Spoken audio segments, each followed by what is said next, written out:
শাইখুল ইসলাম আল্লামা মুফতি মোহাম্মদ তাকি উসমানী মাদ্দাজিল্লুহুল আলী তালাবাদের উদ্দেশ্যে যে নসিহত পেশ করেছিলেন তখন এই আয়াতটি তিলাওয়াত করেছিলেন, ফালাউলা নাফারা মিন কুল্লি ফিরকাতিন তাইফাতুম মিনহুম লিয়াতাফাক্কাহু ফিদ্দীন ওয়ালিয়ুনজিরু কওমাহুম ইযা রাজাউ ইলাইহিম লাআল্লাহুম ইয়াহজারুন। ওই বয়সে হযরতের বয়ান কতটুকু উপলব্ধি করা আমাদের দ্বারা সম্ভব হয়েছে, কতটুকু বুঝতে পেরেছি, কতটুকু এখন পর্যন্ত ধরে রাখতে পেরেছি, আল্লাহই ভালো জানেন। এর আলোকে আপনারাও তালেবে ইলম, আমিও একজন তালেবে ইলম। 10 পৃষ্ঠা না পড়িয়ে 1 পৃষ্ঠা পড়ানোর যোগ্যতা এখনো আমার মধ্যে তৈরি হয় নাই। কম পড়াইতে হইলে বেশি পড়তে হয়, বেশি পড়িয়া কম পড়াইলে আর কম পড়িয়া বেশি পড়াইলে অনেক তফাত আছে। আমাদের উস্তাদ ফকিহে মিল্লাত হযরত মাওলানা মুফতি আবুল কালাম জাকারিয়া রহমতুল্লাহ আলাইহি বলতেন, একজন ভালো লেখকের জন্য সবার আগে একজন ভালো পাঠক হওয়ার দরকার।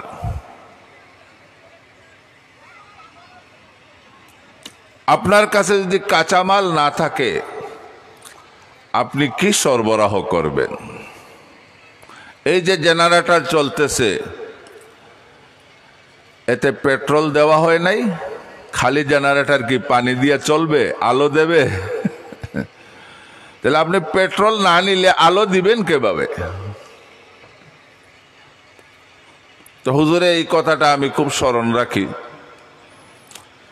যে কোনো ব্যক্তির লেখা পড়লে বোঝা যায় 2 লাইন লেখার পিছনে হাজারো সফহাতের মুতালার একটা আসর আছে। हजारों साल नरगिस अपनी बेनूरी पे रोती है, हजारों साल नरगिस अपनी बेनूरी पे रोती है, बड़ी मुश्किल से होता है चमन में दीदावर पैदा। একটা বাগানের মধ্যে চমক তৈরি হওয়ার পিছনে 1000 বছরের অবদান থাকে। আজ থেকে প্রায় 25 বছরের আগের একটি ঘটনা স্মরণ হইল। এখন তো বক্তার অভাব নাই, ইনি বক্তা তিনি বক্তা। আমরা যখন ছোট ছিলাম শুধু বক্তা বলতে আমরা একজনই জানতাম। ওয়াইজ কিছু ছিলেন, বক্তা একজনই ছিলেন। তিনি ছিলেন হযরত মাওলানা মহিউদ্দিন খান রহমতুল্লাহ আলাইহি, সম্পাদক মাসিক মদিনা। আত্মীয়তার সূত্রে তিনি আমার মামা। প্রায় বলতেন, বাবা কিছু লেখো। তখন হাসতাম, বুড়ায় কি কয় খালি লেখা লেখা, 1 লাইন লেখলে পেটো বুক লাগি যায়, কলম আগায় না। এখন দেখি বুড়ার কথা বিয়ালে লাগে, কিছু লেখতে মনে চায়, ওদের দোয়া আছে। দূর থেকে বলতেন, বাবা লেখো লেখো। জি হুজুর, লেখো। ডরাইয়া ওনার সামনে যাইতাম না। কি লেখছো, কয়টা লেখছো, আমারে দেখাও। তো আমাদের মামাজান হযরত মাওলানা মহিউদ্দিন খান রহমতুল্লাহ আলাইহি প্রায় 25 বছর আগে দনুকান্দি মাদ্রাসায় এক মাহফিলে একটা কথা বলেছিলেন। কোন ধরনের প্রস্তুতি ছাড়া আপনাদের সামনে পাওয়ার পর যা স্মরণে আসে আমি কিছু আলোচনা করব। আমাদের কিছুই নাই, কিন্তু যারা কিছু ছিল এদের আমরা দেখেছি। হাকিমুল উম্মত মুজাদ্দিদুল মিল্লাত হযরত মাওলানা শাহ আশরাফ আলী থানভী রহমতুল্লাহ আলাইহিকে আলেমরা জিজ্ঞেস করতেন, হুজুর আপনি প্রায় 1000 খানেক কিতাব লেখলেন, এত ইলম আপনার কোথা থেকে আসলো, আপনি কোন কোন কিতাব পড়ছেন? এগুলো তো আমরাও পড়ি। বেহেশতি জওয়াল লেখছেন, বয়ানুল কুরআন লেখছেন, কোন বিষয়ে নাই হযরতের লেখা? তো হযরত একটা জবাব দিয়েছিলেন, এইটাই আমাদের কওমি মাদ্রাসার মূল স্পিরিট,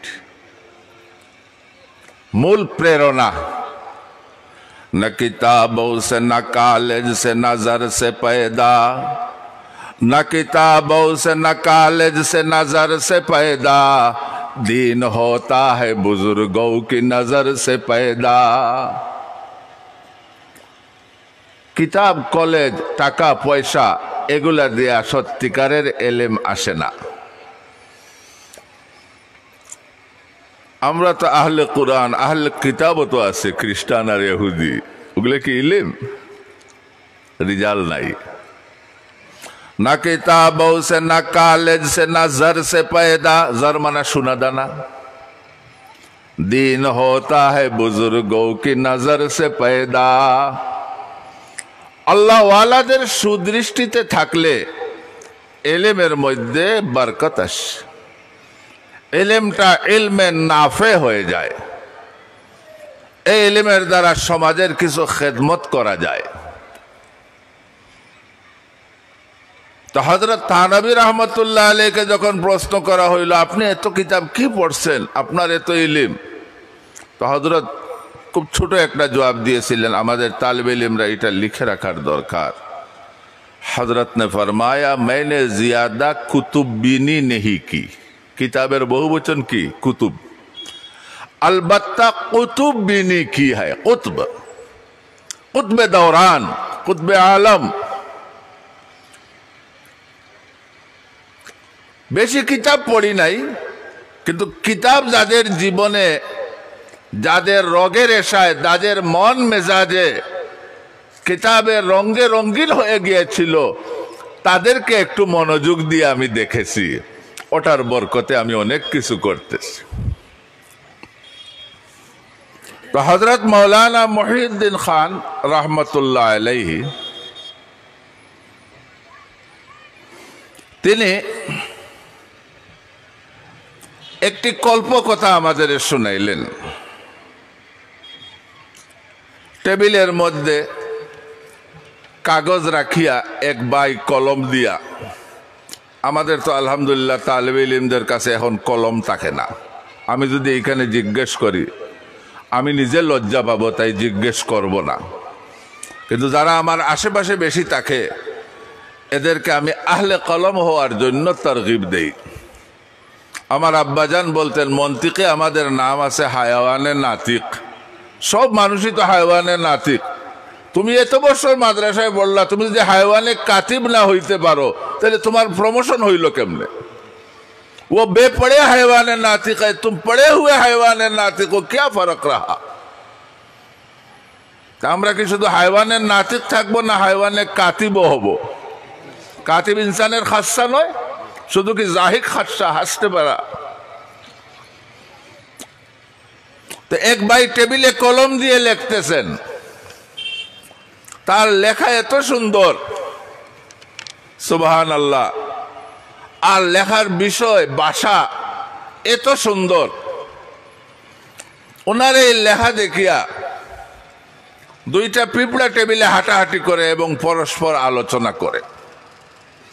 এক পিঁপড়া আরেক পিঁপড়াকে বলে, এই কলমের নিব দেখাইয়া, এটা অনেক বড় আলিম, এত সুন্দর লিখতেছে, এত ভালো বিষয় লিখতেছে।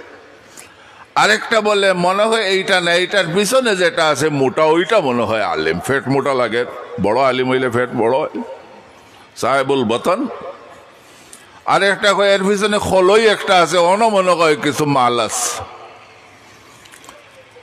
পিঁপড়ার চিন্তা অতটুকুই, কলমে লেখে অথবা কলমের নিবে লেখে, বা নিবের পিছনে যে কালির বাক্স আছে ওইটাই লেখে। কিন্তু পিঁপড়ার ব্রেইন এত ছোট, চিন্তাই করতে পারে না যে এই কলম দুইটা আঙ্গুলের ফাঁকে ধরা, আর এই দুইটা আঙ্গুল একটা হাতের সঙ্গে বাঁধা, এই হাতটা একটা দেহের সঙ্গে যুক্ত, এই দেহের উপর একটা মাথা আছে, আর এই মাথার ভিতরে একটা মগজ এবং ব্রেইন আছে, যেই মগজ আর ব্রেইন শত শত বৎসর মেহনত করে গবেষণা করে পরিপক্কতা লাভ করেছে। আজকে ওই ব্রেন থেকে ইলিম কলমের মাধ্যমে কাগজে আসতেছে। হাজারো সাল নরগিস আপনি বেনুরি পে রুতি হ্যায়, बड़ी मुश्किल से होता है चमन में दीदावर पैदा। যোগ্যতা আসতে হলে অধ্যবসায়ী হতে হবে, অক্লান্ত পরিশ্রম করে যেতে হবে। তাই আমার উস্তাদে মুহতারামের এই আমানতটা আপনাদের সামনে আমি রেখে যাচ্ছি। একজন ভালো লেখকের জন্য ভালো পাঠক হওয়া জরুরি। আর ভালো পাঠক মানে বেশি বেশি পড়া নয়, ভালো ভালো কিতাব মনোযোগ সহকারে পড়া।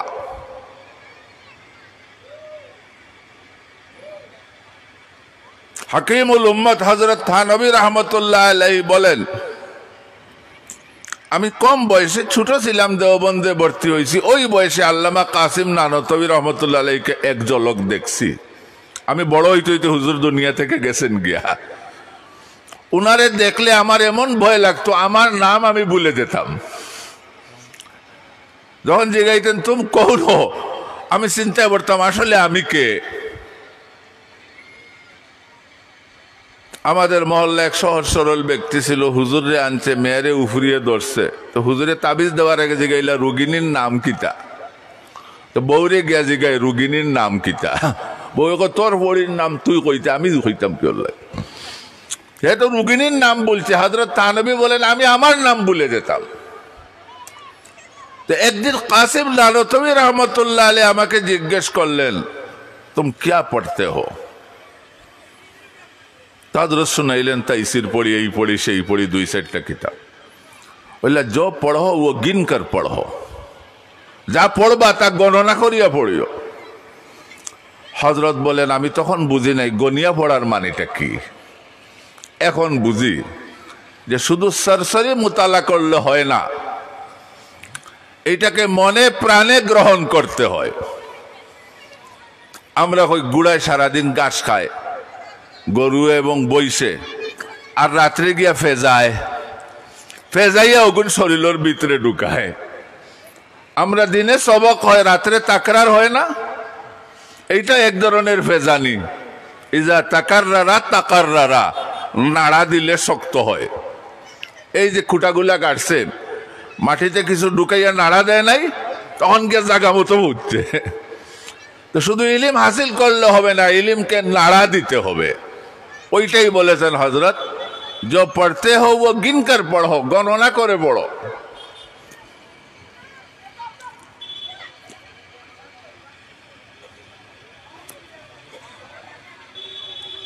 আমাদের উস্তাদে মুহতারামের এই কথাটা আপনারা স্মরণ রাখবেন। একজন ভালো লেখকের জন্য ভালো পাঠক হওয়ার দরকার, বরং একজন ভালো বক্তা হওয়ার জন্য, যেটার দ্বারা সমাজে কিছু পায়, তাকেও একজন ভালো পড়ানেওয়ালা হওয়ার দরকার, ভালো একজন পাঠক হওয়ার দরকার, ভালো ভালো কিতাবের ভালোভাবে পাঠ করার দরকার। এই জন্য মাওলানা আবু তাহের মিসবা মাদ্দাজিল্লুল আলী বলেন, বই পড়লে হবে না, বই অধ্যয়ন করতে হবে। পড়েছো? জি পড়েছি। আমাদের মাঝে মাঝে হযরত শেখুল ইসলাম মাদ্দাজিল্লুল আলী ইমদাদুল হতার 2-3টা পৃষ্ঠা দিয়া বলতেন, ওইটা ভালো মতে পড়ি আইও। আমরা খুব পড়ছি। পরের দিন সবকে বার ভরে জিগাইছেন, পড়া है जी, समझा है जी, कोई इश्काल है नहीं। এরপরে হুজুরে একটার পর একটা শুরু করেন। তখন আমি একদিন ছিলাম, हमने सरसरी पढ़ा, বাসা বাসা পড়া। ভাই सरसरी क्या होता है? হুজুর যখন ইশকাল করছেন, একটা উঠিয়া কয়, হুজুর এই ইশকালটা আমার জেহেনেও ছিল, আগে কইলে না। এরা ছিলেন আমাদের আকাবির, এরা ভালোভাবে এলেমকে অর্জন করেছে। আল্লাহ রাব্বুল আলামিন আয়াতে বলতেছেন, ফালাউলা নাফারা মিন কুল্লি ফিরকাতিম মিনহুম তাইফা লিয়াতাফাক্কাহু ফিদ্দীন। আমাকে গড়ে তোলার জন্য দরকার নফর এবং তাফাক্কু, আর আমার দায়িত্ব হইল ওয়ালিয়ুনজিরু কওমাহুম, আর তার ফলাফল হইল লাআল্লাহুম ইয়াহজারুন। এই তো 4টা বিষয়। নাফারের দরকার, তাফাক্কুহের দরকার। দায়িত্ব হিসাবে আমি ইনজার করব, আর সমাজ হবে মুহজার। এই তো শেষ। নাফার অর্থ কি? বেরিয়ে পড়া। নাফারা বমানা খারাজা, নফিরে আম, ব্যাপক আরে যুদ্ধে বেরিয়ে পড়ে মুজাহিদিন, এটাকে বলা হয় নফিরে আম। মুফতি আজম পাকিস্তান হযরত মৌলানা মুফতি মোহাম্মদ শফি রহমতুল্লাহ আলাইহি বলেন, খারাজা অর্থ বেরিয়ে পড়া, নাফারা অর্থ বেরিয়ে পড়া।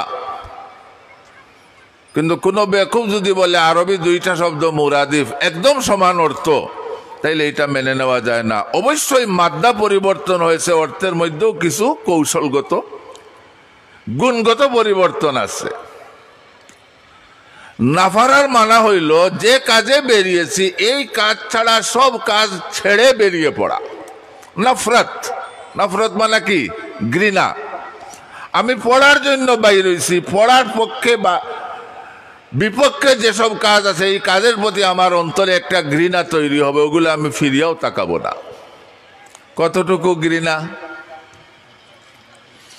হাকিমুল উম্মত মুজাদ্দিদুল মিল্লাত হযরত মাওলানা শাহ আশরাফ আলী থানভী রহমাতুল্লাহ আলাইহি থানা ভবন থেকে দেওবন্দ গিয়ে লেখাপড়া করেন।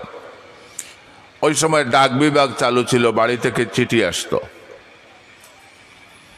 আমরা মাদ্রাসায় পৌঁছার আগেই মোবাইলও কল আওয়া শুরু হয়ে যায়। গেছনি, ভর্তি হয়েছনি, ডাইল খাইছনি, ডাইলো ফানি বেশ না লবণ বেশ না, এখান থেকে পরেশানি। আল্লাহ, তুমি যাওয়ার পরে গরু এগু হারি গেছে, হেগুর দিগরা লাগি গেছে, হেগুর চৌকো দুঃখ পাইছে, পড়তায় না ওটা নিয়ে চিন্তা করতায়। তো হযরত বলেন বাড়ি থেকে চিঠি আসে, দইয়ের ফাতিল আছে না মাটির? তো আমি দেওবন্দ গিয়া প্রথম আমার সম্পদ হিসাবে একটা মাটির ফাতিল জোগাড় করছি, আর একজন হুজুর জোগাড় করছি। হুজুর হইলেন আমার তালিমে মুরব্বী, আর মাটির ফাতিল হইল আমার ব্যাংক।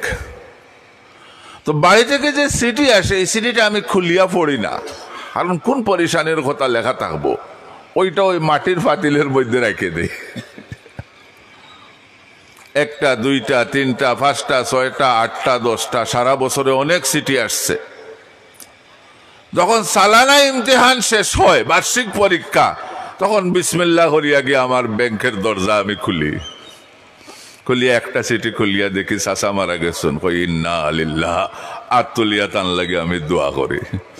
আর এক চিঠি পাওয়া যায় বাগনার জন্ম হয়েছে, আলহামদুলিল্লাহ, তার জন্য দোয়া করি। বাড়ির যা খবর আছে সব পরীক্ষার পরে আমি গ্রহণ করি। আমি আমার বাসায় কইয়া রাখছি, এমার্জেন্সি ছাড়া সকালে 10টা থেকে নিয়ে 1টা পর্যন্ত যেন আমার কোনো ফোন দেওয়া না হয়, পড়াইতে বড় কষ্ট হয়। এইসব পরিশানি কিছু দূরে রাখলে ভালো। এখন বিপদে পড়লে ওনারা অন্যর মাধ্যমে খবর দেন, তবু ফোনে হাত দেন না, পরিশান হয়। তো হযরত কতটুকু নফরত ছিল, বাড়িঘর সব কিছু বাদ দিয়া লেখাপড়ায় নিজেকে আত্মনিয়োগ করেছিলেন। এই অর্থটা আমরা পাই কোন শব্দ থেকে? নাফারা। নাফারা মানে শুধু বেরিয়ে পড়া না, যে কাজে বেরিয়ে পড়েছি এই কাজ ছাড়া যত কাজ আছে সব কাজের প্রতি এক ধরনের অনীহা, এক ধরনের নফরত, এক ধরনের ঘৃণা, এক ধরনের খাপ ছাড়া হয়ে আমি এগিয়ে যাব। ফালাউলা নাফারা মিন কুল্লি ফিরকাতিন মিনহুম তায়েফা। সব মানুষ আলিম হবে না, সবাই আলিম হইয়া গেলে মাইকের অপারেটর কে হবে? আলেমদের রান্দিয়া খাওয়ানোর জন্য বাবুর্চি কোথায় পাওয়া যাবে? গন্টিতে বাড়ি দেওয়ার জন্য দফতরি কোথায় মিলবে? আমরা যে কিতাব পড়বো এই কিতাব ছাপানোর প্রেসওয়ালা কোথায় পাওয়া যাবে? সব আলিম হইয়া বইয়া থাকলে হবে? তায়েফা, একটা দল বেরিয়ে পড়ুক।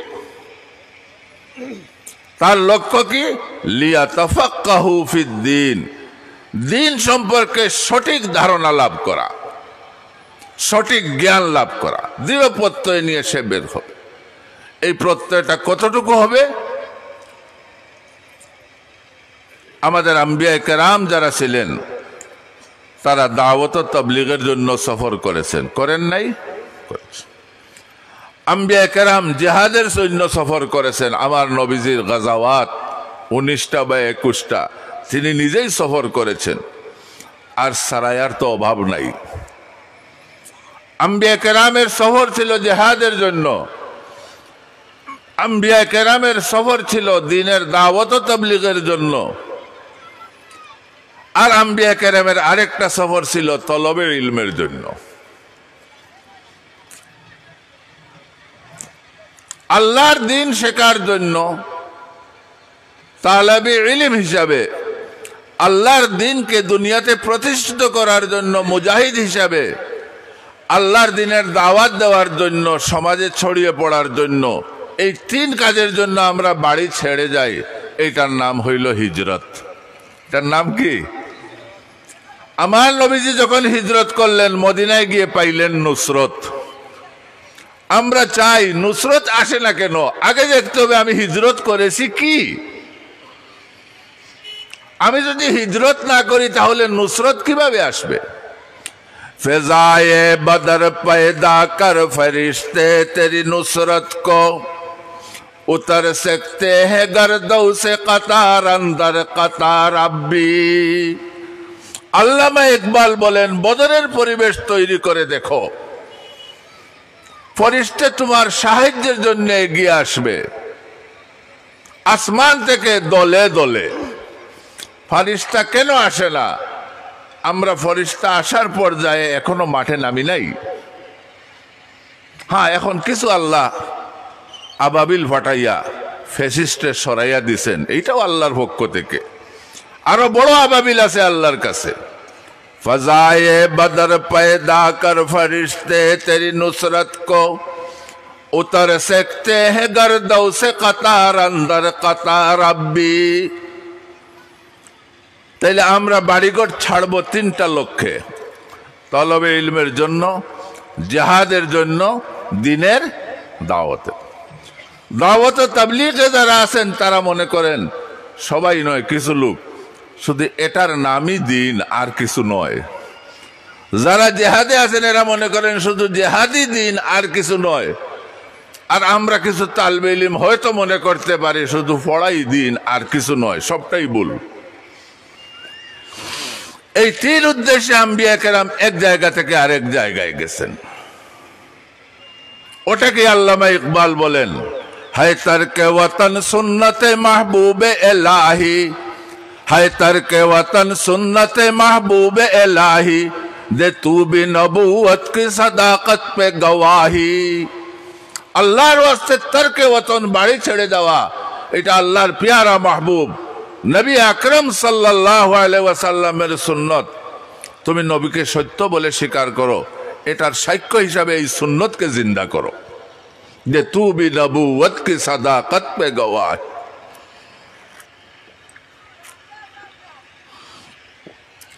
আমি যে কথাটা বলছিলাম যে আমরা বাড়ি থেকে ইলম হাসিল করার জন্য বের হব নফরত করে, সবকিছু ত্যাগ করে। আমার আর কিছু নাই, শুধুমাত্র ইলম। আর আমার প্রত্যয় কি হবে? লিয়াতাফাক্কাহু ফিদ্দিন। এই প্রত্যয়টা আমরা কোরআনে কারিমে দেখি। তলবে ইলমের একটা সফর। হযরত মুসা আলাইহিস সালাম তলবে ইলমের জন্য একটা সফর করেছিলেন, দাওয়াত ও তাবলীগের জন্য আরেকটা সফর করেছিলেন। মুসা আলাইহিস সালামের সুন্নত হিসাবে উভয়টা সফর আমাদের করতে হবে। উনি ফেরাউনের কাছে দাওয়াত নিয়ে গিয়েছিলেন মাদিয়ান থেকে, এটা ছিল দাওয়াত ও তাবলীগের সফর। আর মাজমাউল বাহরাইন মাদ্রাসায় ভর্তি হওয়ার জন্য গিয়েছিলেন, ওইটা ছিল তলবে ইলমের সফর। ওনার মাদ্রাসার নাম কি ছিল? জামিআতু মাজমাইল। ইয ক্বালা মুসা লিফাতাহু লা আবরাহু হাত্তা আবলুগা মাজমাআল বাহরাইনি আও আমজিয়া হুকুবা। আমি ইলম হাসিল করার জন্য মাজমাউল বাহরাইনে যাব, ওইখানে যেতে গিয়ে যদি 100 বছর হাঁটতে হয় আমি হাঁটতে থাকবো। আমজিয়া হুকুবা, আমি আমার কাঙ্ক্ষিত লক্ষ্যে পৌঁছেই ছাড়ব। তেহি দস্তান কিসমত রা চেসুদ আজ রাহবরে কামিল খিজির আযাবে হায়ওয়া তসনামি আরদ সিকন্দরেরা। খিজির আলাইহিস সালাম যে জায়গায় শুয়া ছিলেন তার নিচে ছিল আবে হায়াত। বাদশাহ সিকন্দর গিয়ে উনার কদম বুসি করলো, কিন্তু আবে হায়াতের ছোঁয়া পাইল না। খিজির আলাইহিস সালাম তো আজীবন স্থায়ী হয়ে গেলেন, সে পারল না, কারণ তার ভাগ্যে ছিল না। তেহি দস্তানে কিসমত রাচে সুদ আজ রাহবরে কামিল, খিজির আজ আবে হায়া তসনামি আরদ সিকন্দরেরা। তাহলে মুসা আলাইহিস সালাম কি এক সপ্তাহের সফরে মাদ্রাসায় গেছিলেন? এক মাসের সফরে না। আগের যুগে মানুষ ইলম হাসিল করার জন্য বেরিয়ে পড়তো, আলিম হইয়া বুড়া হইয়া বাড়ি ফিরিয়াই। আমার আব্বাজান দেওবন্দ গেছেন 7 বছর পড়িয়া বাড়িতে আইছেন। মাঝে দাদার মৃত্যুর খবর দাদাই হয়েছেন জানাইও না, খে জানাই দিছে, আইছেন একবার, আর তো আবার সুযোগ হয়েছে না। আর আমরা বাড়ি থেকে আওয়ার আগেই যাওয়ার চিন্তায় সখ জরুরত। আজ পর্যন্ত নরম জরুরত একটাও পাইছি না। সব দরখাস্তের মধ্যে লেখা থাকে সখ জরুরত, বাঙ্গা মুশকিল, ওলা কঠিন জরুরত। কিতা মামুর হালার তালির গরুর বাইর বনির বিয়া, বাড়িত না গেলে হয় না, অত জরুরি খাম। আমরা অনেক ছাত্রের বাবারে ফোন দিয়া জিগাই তার আম্মার অবস্থা কিতা হলে, তার আম্মা তো বালা হইলে হেন কইল মুমূর্ষ হাসপাতাল মরিদিরা রক্ত দেওয়া লাগবো, ছুটি করে দরো, এইসব বাটফারি চলে। এটা কি তাফাক্কু হাসিল হবে? ফালাউলা নাফারা মিন কুল্লি ফিরকাতিন মিনহুম তাইফাতুন লিয়াতাফাক্কাহু ফিদ্দীন। দ্বীনের সঠিক সমুজ, দ্বীনের সঠিক জ্ঞান অর্জন হবে তার লক্ষ্য। দ্বীনের সঠিক জ্ঞান কি? শুধু লম্বা নমাজ পড়া, শুধু লম্বা জিকির করা, শুধু লম্বা পাগড়ি পড়া, শুধু এটা নয়, যখন যেটার দরকার সেটা করা। ফোকায়ে কেরাম বলেছেন, আপনি নামাজ পড়তেছেন, আপনার সামনে একজন অন্ধ কুয়াতে পড়ে যাচ্ছে, তখন নামাজ ভাঙ্গিয়া তাকে রক্ষা করা ফরজ। নামাজ পড়াও যেমন ফরজ, নামাজ ভাঙ্গাও ফরজ। রোজা রাখা যেমন ওয়াজিব, রোজা না রাখাও ওয়াজিব। ঈদের দিন রোজা রাখলে সওয়াব হইব না, না রাখলে সওয়াব হইব? হ্যাঁ, এখন সূর্য ডুবে, নামাজ পড়লে সওয়াব হইব না, না পড়লে সওয়াব হইব? বুঝাই দেওয়া গেল নামাজ কিছু নয়, রোজা কিছু নয়। আসলে ইবাদত হইল আল্লাহর বন্দেগী। এই বন্দেগী হিসাবে নামাজও ইবাদত, এই বন্দেগী হিসাবে রোজাও ইবাদত, এই বন্দেগী হিসাবে হজও ইবাদত। ইমামুল আইম্মা সিরাজুল উম্মাহ আবু হানিফা আন-নুমান ইবনে সাবিত রাহিমাহুল্লাহ, ওনার শাগির্দ রশিদ আবু ইউসুফ ইয়াকুব রহমতুল্লাহ আলাইহির সঙ্গে নিয়ে সফর করতেছে। দীর্ঘ সফরে ক্লান্ত হয়ে গেছেন, রাত্রি এক জায়গায় কিছুক্ষণের জন্য ওনারা শুইছেন। আবু ইউসুফ খেয়াল রাখিও যেন রাত সকাল না হয়ে যায়, ফজরের নামাজ পড়তে হবে। উস্তাদ শাগির্দ উভয়ের ঘুম গভীর হয়ে গেছে, শেষ মুহূর্তে ঘুম ভাঙছে, দৌড়াইয়া অজু করছেন আর হচ্ছেন আবু ইউসুফ নামাজ পড়াও ফজরের, সূর্য উঠে উঠে। ইমাম আবু ইউসুফ রহমতুল্লাহ আলাইহি আপনার আমার মতো সাধারণ আলিম ছিলেন না, অনেক বড়, হ্যাঁ অনেক বড় আলিম ছিলেন।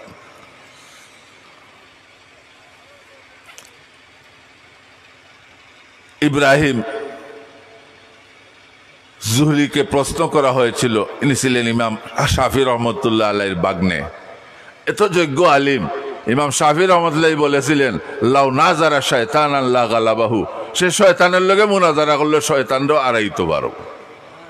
তো উনারে একজনে জিজ্ঞাসা, মা তাকুলু ফি আবি হানিফা, ইমাম আবু হানিফা সম্পর্কে আপনার মতামত কি?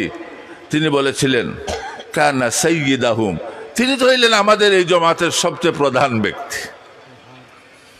উনি শাফি মযহবে, ইমাম শাফি সাহেবের বাগনা, যিনি শয়তানকে মুনাজারায় হারাইতে পারেন, ইমাম শাফি সাহেব সার্টিফাই করেছে। মা তাকুলু ফি আবি ইউসুফ, আবু ইউসুফ সম্পর্কে আপনার মন্তব্যটা কি? কইলা কানা আতবাহুম লিল আসার, ফিকহের সাথে হাদিসের মিশ্রণ, হাদিসের অধিক ব্যবহার ইমাম আবু ইউসুফের একটা বিশেষ যোগ্যতা ছিল। তিনি কয়েক হাজার মওযু হাদিসই তার মুখস্থ ছিল, সহিহ হাদিসের তো হিসাব করারই দরকার নাই।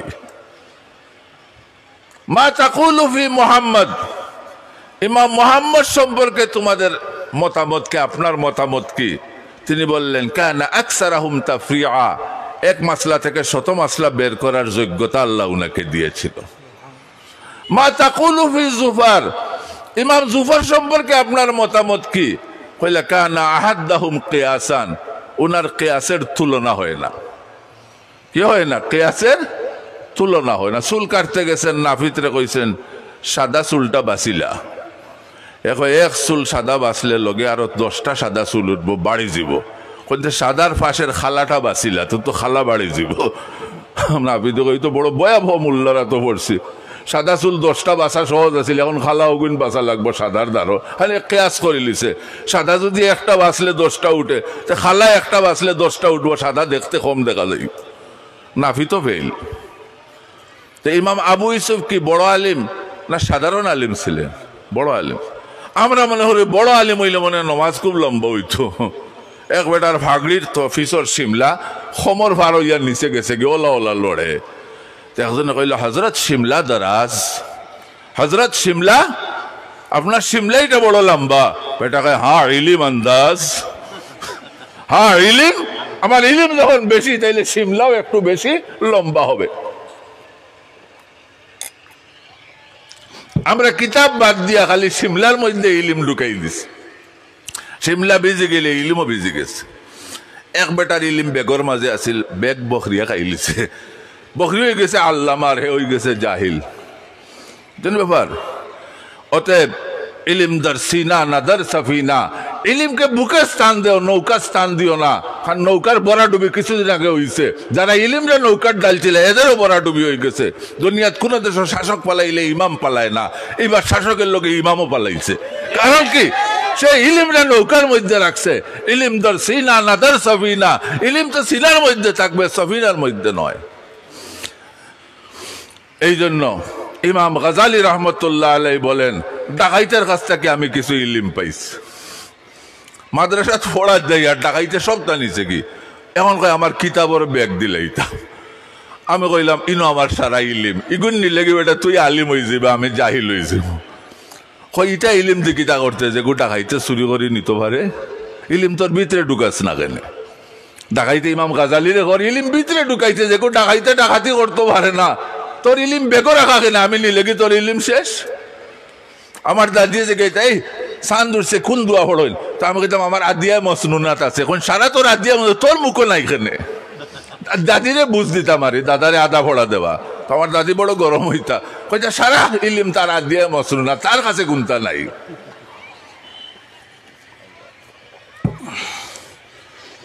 ইমাম আবু ইউসুফ রহমতুল্লাহ আল্লাহু আকবার হইয়া ফজরের নামাজে দাঁড়াইছে। পয়লা রাখা তো বলছেন কুল বিরাব্বিল ফালাক, আর দ্বিতীয় রাখা তো কুল আউযু বিরাব্বিন নাস। কোন মসজিদে ইলা ইমামতি করলে চাকরি রইবনি। নয়া ইমাম হইছে ইন্টারভিউ দিত ফজরের নামাজ, ইন্টারভিউটা ফজরের নামাজ, সারা রাত লম্বা সূরা মুখস্থ করিয়া গেছে তাবারাকাল্লাজি, আর ফজরের নামাজ খাড়াইয়া ফাতিহা বাদ দিয়া তাবারাকা পড়া শুরু করে দিছে। বুঝলে সারা রাত জপিয়া গেছিল, মানুষ কইলা আলহামদুলিল্লাহ বহুত বড় ইমাম পাইছে, সূরা ফাতিহা পড়ইন না। ইমাম আবু ইউসুফ রহমতুল্লাহ আলাইহি বলেন, ফালাক আর নাস দিয়া ফজর পড়াইছে, আর মনে মনে খাফি আর উস্তাদ আইজ গরম হইব, তো বাট্টি নামাজ পড়াইলে কেনে। সালাম ফিরানির পরে ইমাম সাহেব আমার হাত রেখে কইন আলহামদুলিল্লাহ সারা ইয়াকুব না ফাকিহা, আমার ইয়াকুব একজন মুফতি হয়ে গেছে। কিলা নামাজ পড়াইতে হয় কোন সময় সে জানে। এখন বুঝছেন নি? ফালাউল্লা নাফারা মিন কুল্লি ফিরকাতিম মিনহুম তাইফাতুন লিয়াতাফাক্কাহু ফিদ্দীন। আমরা একদল লোক সব কাজ ছেড়ে এলেমের মধ্যে মশগুল হতে হবে, নাইলে এই ইলমকে ধরে রাখা যাবে না। আল ইলমু সাইদুন ওয়াল কিতাবাতু কায়দুন। মুফতি শফি রহমতুল্লাহ আলাইহি বলেন, ইলম একটা পাখির মতো, লেখা হইল পিঞ্জিরার মতো। এই পাখিরে রাখতে হইলে লেখার মাধ্যমে দরিয়া রাখো। হুজুরে কিছু কথা বলছেন, খুব ভালো লাগছে, ঘরে গিয়ে আমার নোটবুকে নকল করিয়া রাখি, কাজে আসবে। দাস্তাব কারায়দ রাখলে কাজে আসে। 1978-এর একটা বই আমি হেফাজতে রাখছিলাম, সুনামগঞ্জ ইন্তেকালের আগে, 78-এর প্রায় 30-35 বছর পরে হঠাৎ খুলিয়া পাইছি ওই কিতাবটা। কইলাম হুজুর দরকার ইমাম সাহেব আরিফ বিল্লাহ রহমতুল্লাহের একটা সম্পদ আমি পাইছি 40 হাদিস ব্যাখ্যা সহ। বলে আলহামদুলিল্লাহ দেও, এটা আমরা সাফাই, এখন আবার আমরা সাফাইতেছি। তো আমার বাক্সর মধ্যে আসিল, ওইটা রইছে। তাফাক্কুহ ফিদ্দীন, দিনের সঠিক সমুজ যদি আমরা হাসিল করতে পারি, এরপরে আমরা লিয়ুনজিরু কওমাহুম, জাতির সামনে ইসলামের দাওয়াত নিয়ে যাই, লাআল্লাহুম ইয়াহজারুন, আশা করা যায় জাতি এইটার দ্বারা উপকৃত হবে। সময় শেষ না? যাই হোক, আমি বিচ্ছিন্ন কিছু কথা আপনাদের সামনে আলোচনা করেছি, আপনারা মনোযোগ সহকারে শুনছেন, এই জন্য কথা বলতে আমার ভালো লেগেছে। আল্লাহ রাব্বুল আলামিন এই মাদ্রাসাকে কবুল করুন। আপনারা যারা এই মাদ্রাসার আবনা এবং সন্তান, আপনাদের কাজকর্ম অবদানের দ্বারা মাদ্রাসার সম্মান বৃদ্ধি পায়, অতটুকু চেষ্টা করবেন। আপনারা কোনো দনির ফুলা নয় যে মাদ্রাসার এই জলসায় 1 লাখ টাকা দিতে পারবেন, একটা গরু দিতে পারবেন, কিন্তু এতটুকু পারবেন যে এই মহতমিম সাহেবের একজনে ফাইলে হইতে পারে আলহামদুলিল্লাহ আপনার আর একটা ছাত্র বড় ভালো। আমাদের কাছে মাঝে মাঝে অনেকে কয় আপনার এক ছেলে আমার এখানে আছে, মাশাল্লাহ, এই তো আমরা খুশি হয়ে যাই, আর কিছু লাগেনি। যে যেখানে যান না কেন, আপনি হইলেন মাদ্রাসার সাইনবোর্ড, আপনি হইলেন মাদ্রাসার ব্যানার, আপনি হইলেন মাদ্রাসার পোস্টার, আপনারে দেখে মানুষ এই মাদ্রাসায় আসবে, এইটাই হলো বড় অবদান। আল্লাহ রাব্বুল আলামিন আমাদেরকে বুঝার এবং আমল করার তৌফিক দান করুন। ওয়া আখিরু দাওয়ানা আনিল হামদুলিল্লাহি রাব্বিল আলামিন।